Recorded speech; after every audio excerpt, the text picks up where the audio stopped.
नमस्कार मित्रों, आइए हम फिर एक नए कहानी के साथ आपके सामने उपस्थित हैं।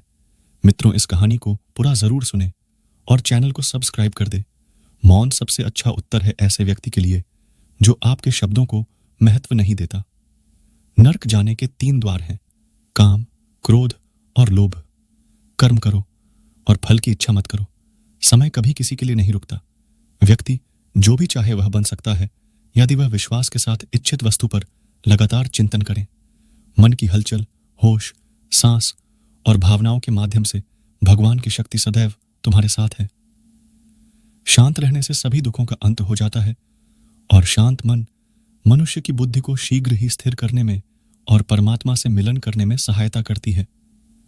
जो बात सच पर आधारित होती है उसे कहने, करने और मानने से हमें कभी नहीं डरना चाहिए।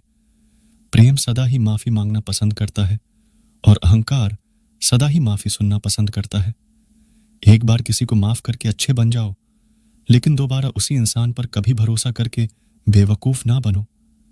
धर्म केवल हमें रास्ता दिखाता है, परंतु मंजिल तक तो कर्म ही पहुंचाता है। इंसान की इच्छा पूरी नहीं होती है तो उसका क्रोध बढ़ता है, और उसकी इच्छा पूरी हो जाती है तो लोभ बढ़ता है। इसलिए जीवन की हर स्थिति में अपने धैर्य को बनाए रखें। जिस मनुष्य के चारों तरफ नकारात्मक ऊर्जा वाले लोग रहते हैं, उस मनुष्य का मंजिल से भटक जाना निश्चित है। एक घटना के कारण हुआ श्री कृष्ण से विवाह। सत्यभामा अवंतिका उज्जैन के राजा सत्राजित की पुत्री थी। सत्राजित के पास एक बहुत ही कीमती और चमत्कारिक मणि थी। कहते हैं कि उसमें से स्वर्ण उत्पन्न होता था। एक दिन सत्राजित का भाई प्रसेन उस मणि को धारण कर शिकार के लिए निकल गया।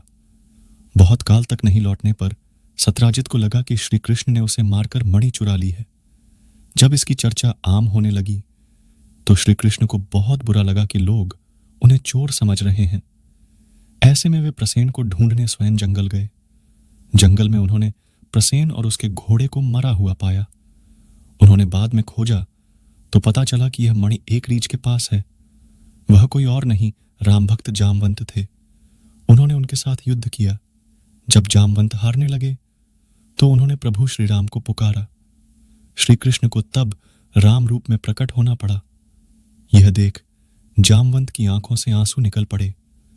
उन्होंने मणि के साथ ही अपनी पुत्री जामवंती को भी श्री कृष्ण को सौंप दिया। भगवान उस मणि को लेकर वापस आते हैं और जब वो मणि सत्राजित को दी गई तो सत्राजित को बड़ा दुख हुआ, ग्लानि भी हुई, लज्जा भी आई कि मैंने श्री कृष्ण जी पर नाहक ही हत्या और चोरी का आरोप लगाया। उसने श्री कृष्ण ने क्षमा मांगी और कहा कि मैं अपनी ग्लानि को मिटाना चाहता हूं। इसके लिए मेरी पुत्री सत्यभामा को मैं आपको सौंपता हूं। आप उसे स्वीकार करिए। और उसने कहा, यह मणि भी आप रखिए दहेज में। कृष्ण ने कहा, यह मणि तो आफत का काम है, यह मैं नहीं रख सकता, यह आप ही रखिए। कहते हैं कि सत्यभामा भगवान श्री कृष्ण की सबसे सुंदर पत्नी थी। श्री कृष्ण रुक्मिणी के बाद सबसे ज्यादा समय सत्यभामा के पास ही बिताते थे। सत्यभामा को एक और, जहां अपने सुंदर होने और श्रेष्ठ घराने की राजकुमारी होने का घमंड था। वीर योद्धा सत्यभामा युद्ध कला में भी कुशल थी। नरकासुर से युद्ध के समय सत्यभामा ने ही श्री कृष्ण का साथ दिया था। चिरयौवना का वरदान। नरकासुर के वध के पश्चात एक बार श्री कृष्ण स्वर्ग गए और वहां इंद्र ने उन्हें पारिजात का पुष्प भेंट किया। वह पुष्प श्री कृष्ण ने देवी रुक्मिणी को दे दिया। देवी सत्यभामा को देवलोक से देवमाता अदिति ने चिरयौवन का आशीर्वाद दिया था। तभी नारद जी आए और सत्यभामा को पारिजात पुष्प के बारे में बताया कि उस पुष्प के प्रभाव से देवी रुक्मिणी भी चिरयौवन हो गई हैं। यह जान सत्यभामा क्रोधित हो गई और श्री कृष्ण से पारिजात वृक्ष लेने की जिद करने लगी। सत्यभामा के पूर्व जन्म की कथा। सत्यभामा ने एक दिन श्री कृष्ण से पूछ लिया कि मैंने कौन से ऐसे कार्य किए हैं जिसकी वजह से मुझे आपकी पत्नी बनने का अवसर मिला है। मेरे आंगन में कल्प वृक्ष है जिसके बारे में संसारी लोग जानते भी नहीं हैं। इस पर श्री कृष्ण ने सत्यभामा को कल्प वृक्ष के नीचे ले जाकर उनके पूर्व जन्म की कथा सुनाई। सत्यभामा पहले जन्म में सुधर्मा नाम के ब्राह्मण की कन्या गुणवती थी, जिसका विवाह सुधर्मा ने अपने शिष्य चंद्र से कर दिया था। कालांतर में सुधर्मा अपने दामाद चंद्र के साथ जंगल में गए हुए थे। वहां किसी राक्षस ने दोनों को मार दिया। सूचना मिलने पर गुणवती ने बहुत शोक किया। दरिद्रता के कारण घर का सामान बेचकर पिता पति का अंतिम संस्कार करना पड़ा। उसके बाद जीवन निर्वाह का साधन मिलने पर गुणवती ने स्वयं को भगवान विष्णु के चरणों में समर्पित कर दिया।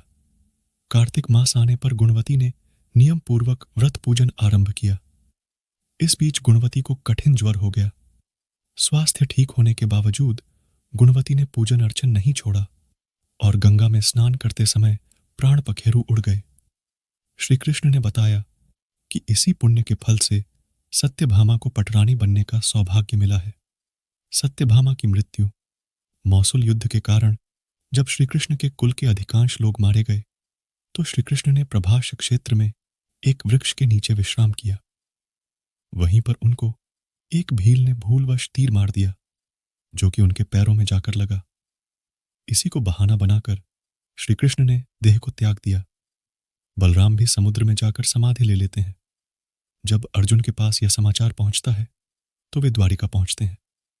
उनके द्वारिका पहुंचने पर भगवान श्री कृष्ण की सभी पत्नियों सहित कई यदुवंशी महिलाओं को लेकर वे अपने राज्य के लिए निकले। पुरुषों में यदि कोई बचा था तो कृष्ण के प्रपौत्र वज्रनाभ। कहते हैं कि यह लाखों लोगों का लश्कर था। रास्ते में लुटेरों धन के लालच में धावा बोल दिया। अर्जुन अकेले कुछ नहीं कर पाए। लुटेरे सिर्फ स्वर्ण आदि ही नहीं लूट रहे थे बल्कि सुंदर और जवान महिलाओं को भी लूट कर ले गए। चारों ओर हाहाकार मच जाता है।